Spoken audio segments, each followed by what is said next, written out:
My kids about overexcitabilities or intensities this week, and it was amazing. So I'm a gifted and talented facilitator. The resource from the gifted guide, she sends out some freebies. It's the lesson plan, it's got slideshows, strategies, and then the little toolkit handout.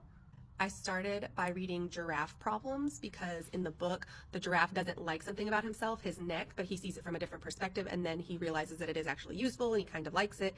So what I like about this book for this concept is that he doesn't actually solve the original problem, which was that he wanted a different neck. He didn't get a different neck, but instead he solved the problem of not liking his neck. So it's an interesting way to look at things that you might not like about yourself. This quote from the Intensities book that I really, really liked, and then I just kind of went through and edited it. I changed overexcitabilities to the word intensity throughout, but I did let my kiddos know that it's called both, so if they see it, they know what it is, because overexcitability feels like a misnomer for kids. I understand why it's called that, but an intensity makes more sense, I feel like, for kid language. But we did talk about both words. And then we did a fist to 5, so a 0 is a fist and a 5, and then you go through and you hold up a finger if you have these things. Also shifted the words just because, like psychomotor, the kids are going to say psycho, and I'm like, I don't really want that. Sensual, like that feels like a strange word. So we called it sensory, and we called psychomotor physical. We did talk about those roots and what psychomotor means and what sensual, sensation, sensory, that root, but I did want to give the alternative name to refer to it as. Then we have imaginational, emotional, and intellectual.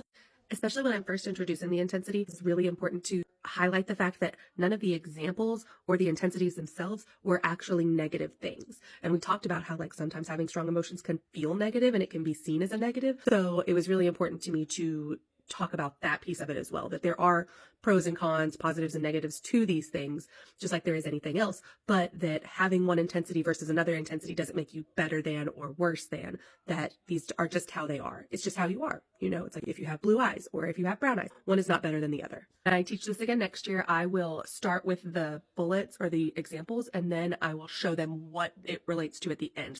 Because I think there's a little bit of that bias where kids are like, oh, a physical, I'm a physical kid, or oh, intellectual, I want to be smart, you know, that kind of thing. We did a little recap. They talked about the ones that they had. We had strategies. They read about them. They completed a toolkit. For each intensity, I went in and talked about what it means, what it looks like, and then some strategies to use from those intensity books that I posted about before, so they could confirm whether or not they felt like they had that intensity. And then we were able to share about the strategies that they found that they thought would be very helpful.